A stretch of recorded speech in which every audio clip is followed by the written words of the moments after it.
Well, good afternoon. If it's Monday, 3 p.m. Eastern, it's Mondays with Michael live here on Facebook. Thanks you all for joining the room today, or if you're watching this post session, thanks for watching.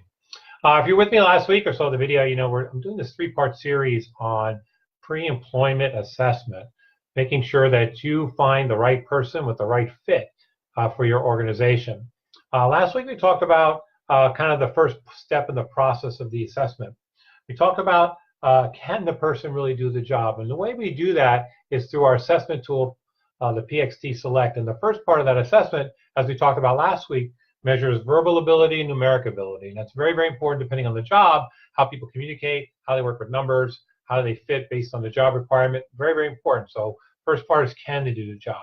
The second part of the assessment measures behaviors, or how do they work on the job. And I got to be honest with you, most of our clients, when it comes to job fit, are just as concerned about how a new employee will behave in the workplace, how they fit into the culture of the workplace, just as important as whether they can do the job or not.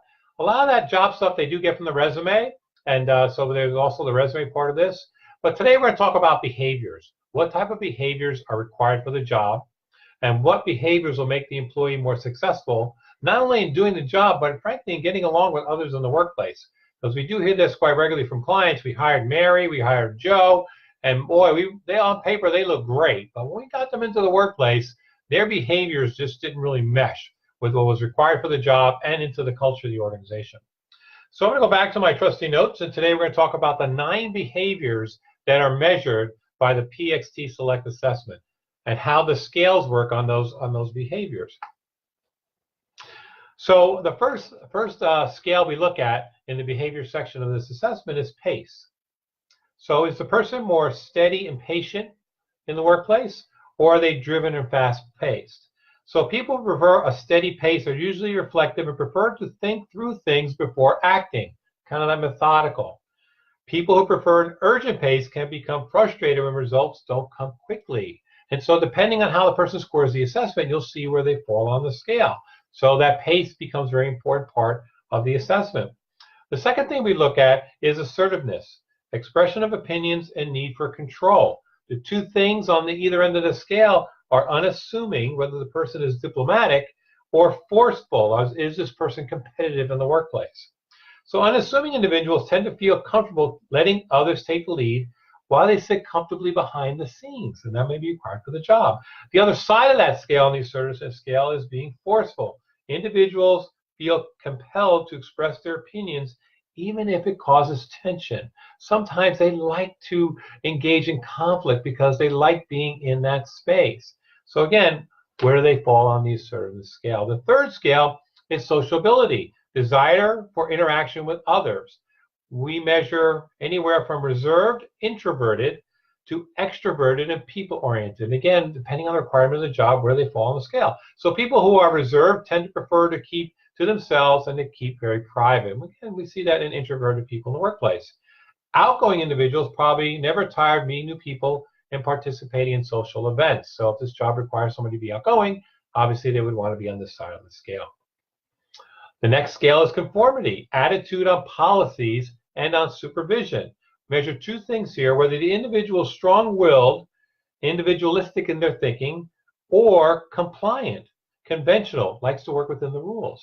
So strong-willed individuals may feel that excessive advice and feedback can be a barrier to productivity. They like to work on their own. Individuals who are more compliant tend to follow the rules, stay within policies and guidelines of the organization. Again, where do they fall on the scale? The next behavior is outlook, anticipation of outcomes and motives. We measure from skeptical, seeks evidence before making a decision, or optimistic and accepting of people and decisions. So skeptical people tend to be more realistic than optimistic. Trusting people are more optimistic and probably believe that someone working hard and telling the truth.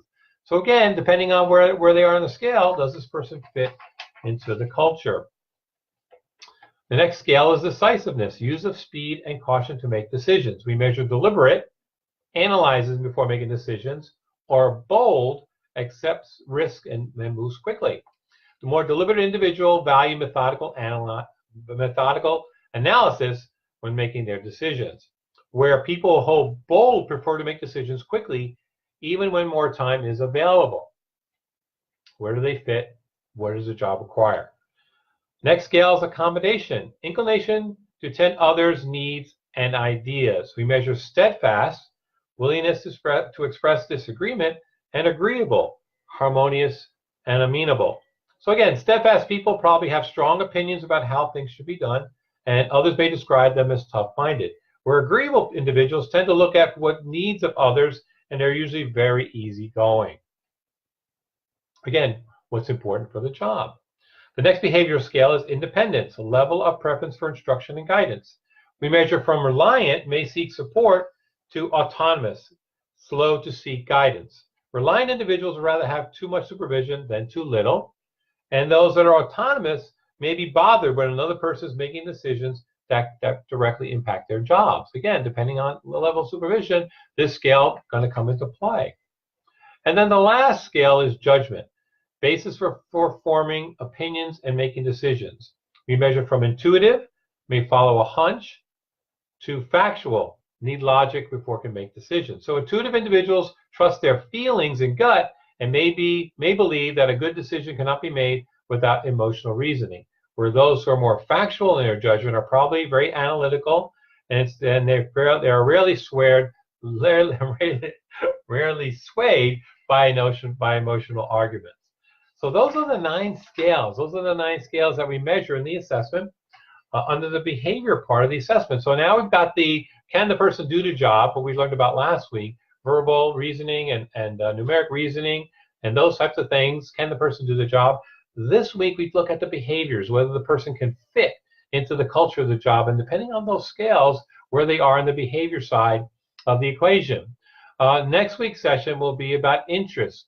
What are the interests of the individual in applying for this job? And the assessment measures all kinds of different interests. It measures whether the person is interested in a creative job, enterprising, finance, administration, people service, mechanical, or technical. We're going to go deeper dive into those scales next week, kind of round out the picture of the assessment. We're also doing a webinar for this particular assessment, a deeper dive into the scales and the actual assessment and how to use it in January. I'll put that link in the comment box here, and I'll put it in the comment box or the listing, depending on where you see this today. And that kind of wraps it up for today. So we're going to end a few minutes early today, but I do want to thank you for hanging out with me. This is Mondays with Michael Live here on Facebook. Again, next week we're going to talk more about finding the right person with the job market as tight as it is, and picking folks, getting to those last couple of folks that are going to work for you. What more information can you use before you make a hiring decision? So thanks for hanging out today. We'll see you next Monday. Make it a great week. Bye.